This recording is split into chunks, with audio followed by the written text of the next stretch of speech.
Bueno, y se ha formado toda una polémica por la elección del ministro de Trabajo, como se sabe, Martín Ruggiero. Y bueno, finalmente, pues recién, ¿no? Este ministro está empezando su gobierno, está empezando su trabajo y queremos conocer un poco más acerca de las opiniones que puede tener un exministro de esta cartera tan importante, más aún en esta época en la que nos encontramos. Está en la línea Daniel Maurate. ¿Qué tal, ministro Maurate? Bienvenido, y conversamos hace mucho tiempo. Y Mario, un gusto saludarte y también un placer saludar a todos tus televidentes.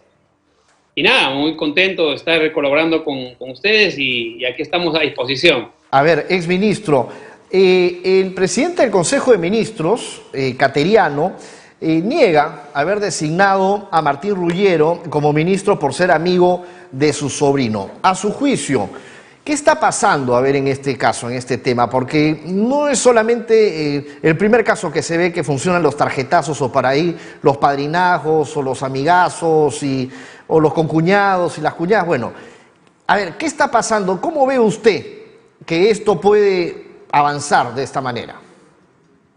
Bueno, yo tengo mucho aprecio por Pedro Cateriano. Él es una persona con la que he trabajado directamente.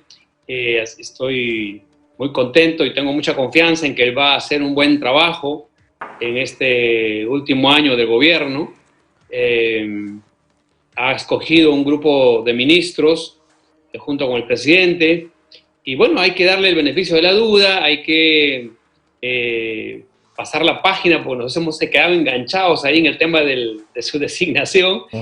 Y más bien ya hay que empezar a trabajar porque el empleo ha sido muy golpeado. Tenemos aproximadamente casi 2.700.000 de trabajadores en Lima Metropolitana que se han quedado sin empleos, puestos de trabajo destruidos. Y si eso lo proyectamos a nivel nacional, debemos tener más o menos unos 8 millones.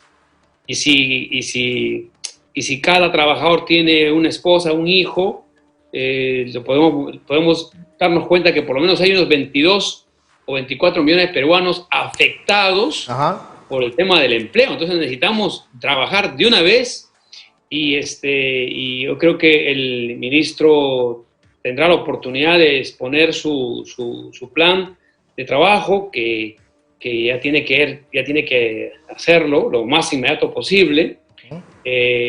Hay mucho que hacer, sobre todo en el sector informal. Como ustedes saben que hay más o menos 12 millones de trabajadores que están en el sector informal. Los indicadores van a ser buenos en los próximos meses, pero son indicadores que pueden ser engañosos porque el empleo va a ser mucho más precario.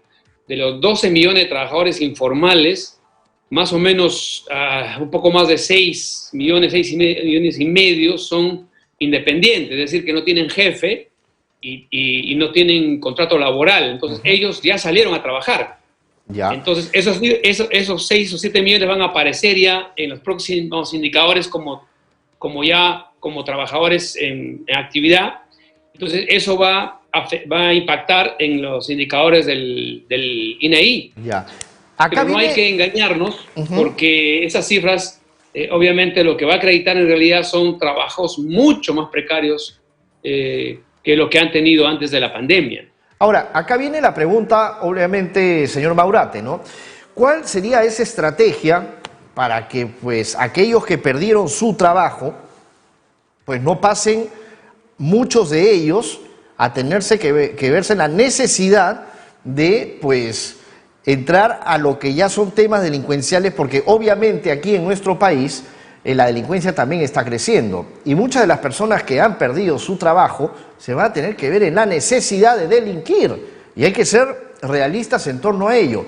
¿Cuál es la estrategia a nivel laboral o qué es lo que se debería tener ya sobre la mesa? Ya estamos muy cerca, 28 de julio, para que esas personas, esa gente, pues pueda reubicarse. Sí. Mira, tú has dicho algo muy importante. La verdad es que el mercado laboral está formado más o menos por el 70% de los jóvenes que no tienen acceso a la educación superior. Correcto. Entonces, al año, más o menos 400.000 jóvenes terminan el colegio, de los cuales solo el 30% van a la educación superior, y el 70% van a buscar empleo sin competencias. Este 70% de jóvenes que no tienen competencias para los empleos formales, básicamente van a emplearse en lo que pueden y generalmente van al empleo informal o son independientes y, por supuesto, gran parte también van a actividades no buenas. Ahí está el origen del pandillaje, de la delincuencia juvenil. A eso voy, claro. Entonces, yo creo que hay que dividir, yo creo que habría que dividir las cosas en dos áreas. Ajá. Uno formal y el informal. En el formal, ¿qué hay que hacer? Luego hablaremos del informal un poco. En el formal lo que hay que hacer es básicamente, hay que hacer mucha cirugía ahí para salvar empleos, pero también salvar unidades productivas. Ajá.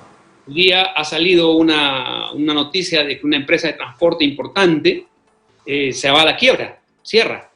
Entonces, estamos hablando de Soyuz, ¿no? Directamente. Y hay varias empresas de transporte que no han tenido actividad, no han tenido ingresos, están yendo a la suspensión perfecta y ahí está la primera tarea del sector, de todo el sector trabajo. Ahora, es decir, hilar fino, ¿para qué?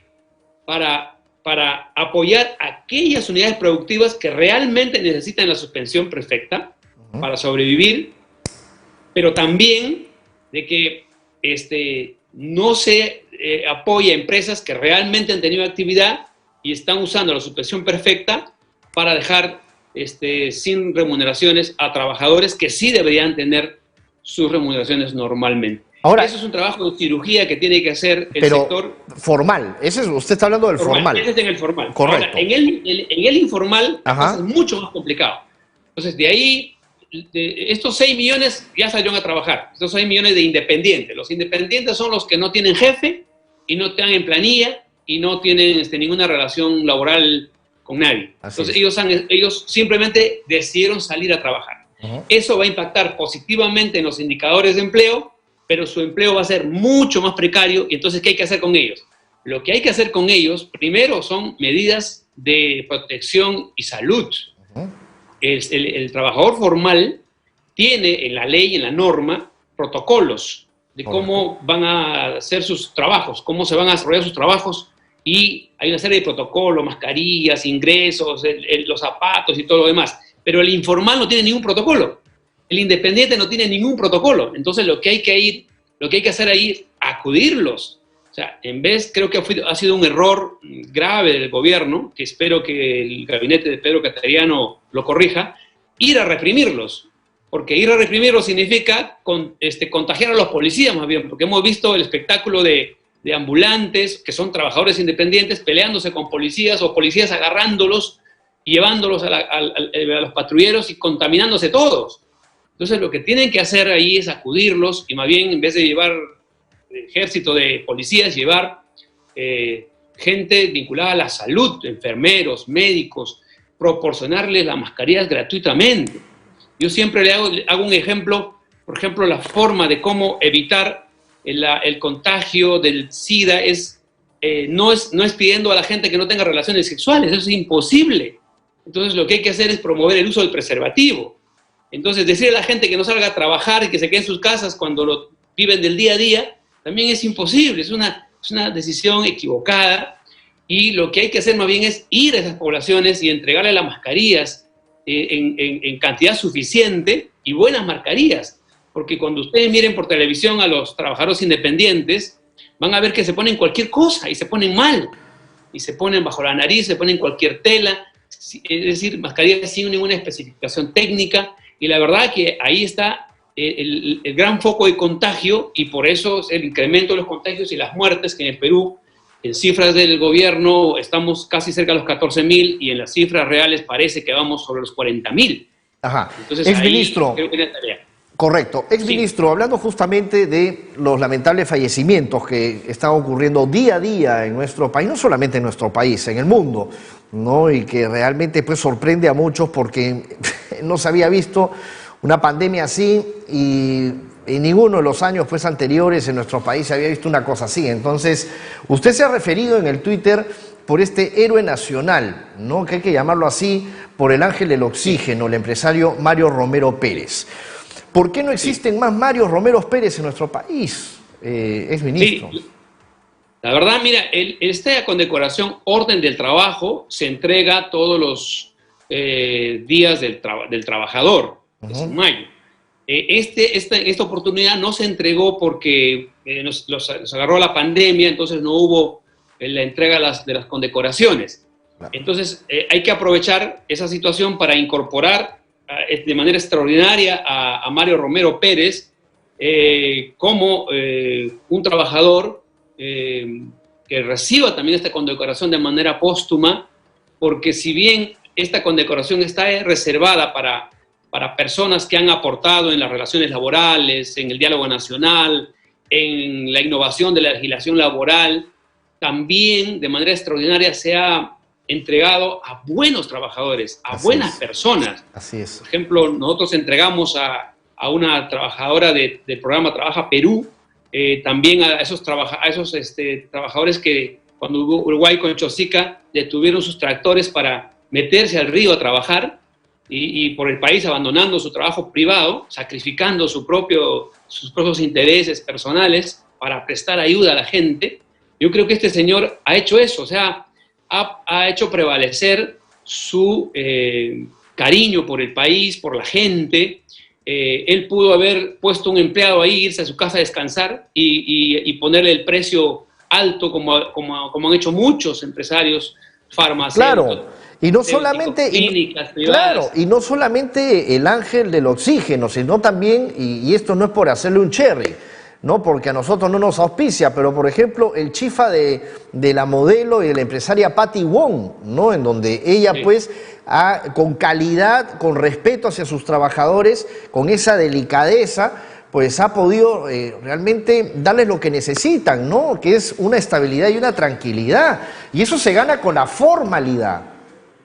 Sí, yo creo que, y Patty Wong también, por supuesto, yo creo que si ponemos a estas personas dentro de esta condecoración que lo entrega el mismo presidente, y sale una resolución suprema, yo creo que el mensaje va a ser bueno para la población, porque tú lo has dicho bien, Mario, ¿cuántos Marios Romero necesitamos? ¿Cuántas Patty Wong necesitamos? Si todos fuéramos así, o no todos, por lo menos la mayoría fuéramos así, con esa capacidad de desprendimiento, de ayudar al prójimo, de repente desprenderse de tu propio patrimonio o las posibilidades de incrementar tu economía, claro, para darlo para la gente que necesita, mira, seríamos un país realmente diferente. Nuestro país tiene todo para ser un país grande, bueno, desarrollado. El problema es que tenemos que cambiar nuestras culturas. Así es, ministro Maurate, nosotros tenemos todas las riquezas y todo lo mejor del mundo para poder ser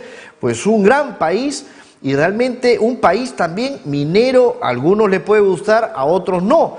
Pero ¿qué pasa con el señor Cateriano? Que es cuestionado obviamente porque estuvo durante el gobierno de Humala, como usted también conocerá, y obviamente pues durante el gobierno de Humala las cosas no salieron de lo mejor, ¿no? Por decirlo así, y también aparte, pues hubo temas que eran cuestionados. Estamos hablando del satélite, estamos hablando del tema también de los, ¿no? de los diferentes, del ejército, por ejemplo, implementos. Entonces, ¿cómo podríamos nosotros realmente estar seguros del señor Cateriano?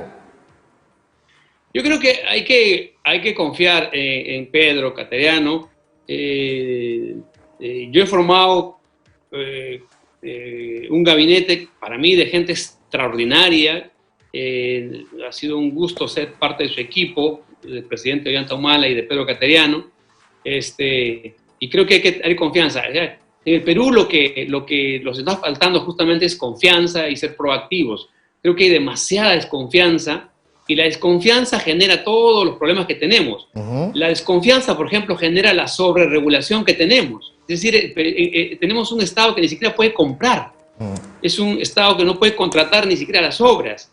Tenemos que encargar a organismos internacionales para que contraten, porque nuestra legislación es tan sobreregulada que los alcaldes, los ministros no pueden contratar con facilidad, porque hay un monumento a la desconfianza. O sea, se presume o se presupone que el funcionario de logística es un ladrón, entonces para que no robe hay que ponerle 1000 trabas, y entonces hacemos complicada la compra. Ah, claro, pero, a ver, pública. Sí, ahora, exministro, sincerándonos, ¿no? Vamos a sincerarnos y vamos a decir la verdad a la ciudadanía, a la gente, porque estamos cansados y hartos de las mentiras.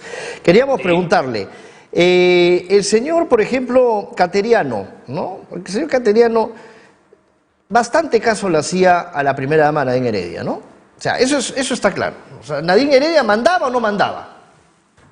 Bueno, ese es... No, pero claro. A ver, Mario, si me permites. Sí. Lo que pasa es que, Mario, hay cosas que se repiten tanto en los medios y en todas partes, y la verdad es que ya parecen verdad, ¿no? Ya parecen ciertas. Entonces, es bien difícil ir contra una avalancha así, donde eso se ha dicho tantas veces y de tantas formas. Lo que yo te puedo decir es de lo que yo conozco, y si me piden mi testimonio es que no, o sea, nosotros hemos tenido un gabinete y nuestro gabinete ha sido totalmente independiente, hemos tenido toda la confianza del presidente y la confianza de Pedro en nuestros sectores, y creo que hemos trabajado, y creo que eso lo reconocen todos. O sea, cuando hablan de nuestro gabinete, de la época de nosotros, donde estaban excelentes ministros como Alonso Segura, Piero Guesi, Pepe Gallardo, es decir... Pero a ver, ¿gobernado quién? ¿Pero quién gobernó? ¿Era el gabinete del señor Humala o el gabinete de la señora Heredia? ¿De quién era el gabinete? El presidente de la República y su Consejo de Ministros, presidido por el presidente del Consejo de Ministros. Somos los que hemos tomado las decisiones y hemos el ministro mañana, tarde y noche, y madrugada. El ministro, pero lo veo que se está sonriendo, es ministro Maurate, ¿eh? Me deja con la duda, ¿sabe por qué? No. Por ese famoso audio también de la luz verde para las compras del PNUD. Entonces, eso ya todo el mundo lo tiene en la cabeza, pues, ¿no? Entonces, obviamente, así como también de los helicópteros rusos y todo el tema. Entonces, así como queda en el recuerdo otros gobiernos, el de Humala se caracterizó por ello. Entonces, ¿qué podemos decirle al pueblo? A ver, Mario, tú sabes más que yo de estas cosas, de lo que son temas de comunicación. Cuando algo se repite... No, pero si hay un audio... pues es ministro. Pero hasta donde yo sé, Mario, hasta donde yo sé, quizás tú tengas mejor información que yo, ese es un caso que ha sido motivo de pericias y de archivo. Y bueno, eso es lo que yo sé y lo que he visto. Ahora, se repite en los medios de comunicación y en otros lugares tantas cosas que ya... En realidad yo a veces me sonrío porque a veces me preguntan en diferentes lugares, oye, no puede ser, pero no puedo... ministro, no puedo creerlo. Pero es ministro, usted es otra clase de persona, yo sé, usted no... Pero no me diga, pues, que no mandaba, pues, no me diga que no mandaba la señora Nadine Heredia. Te agradezco esas palabras porque trato siempre de ser una persona correcta, claro, ser una persona, ¿no? Por lo mismo. Y justamente por lo mismo, te digo las cosas como son, como yo siento, como las he vivido. Ese es mi testimonio. Y nada más, ojalá que en el Perú empecemos a construir una cultura diferente, una cultura de la confianza, no una cultura de la desconfianza. El mundo desarrollado ha eliminado costos de transacción. El costo de transacción es muy poco si es que hay confianza entre el Estado y los administrados. Cuando hay una desconfianza entre el Estado y el pueblo y los administrados, entonces el costo de transacción es demasiado alto. Hay que poner demasiadas garantías y eso atrasa a un país. Y ojalá que en el Perú algún día impere la confianza. Mire, lo que más tenemos en el Perú son leyes y normas. El ministro... reglas y leyes, ¿para qué? Para impedir que alguien pueda hacer algo indebidamente, porque desconfiamos absolutamente de todo el mundo. Le digo algo también, y ya nos vamos, ya nos tenemos que ir. ¿Quién me habla? Sí, mira, yo estoy feliz, Mario, yo estoy contento y estoy muy cómodo, así que no es por mí. Claro, el tema es que ya parece que fuese el gabinete Humala, ¿no? Parece el gabinete, faltaba usted nomás, pues es ministro. Y ya está, ¿por qué está Rullero? ¿Por qué no lo llamaron a usted? Hay gente que tiene más méritos que yo, o sea... ¿Cómo?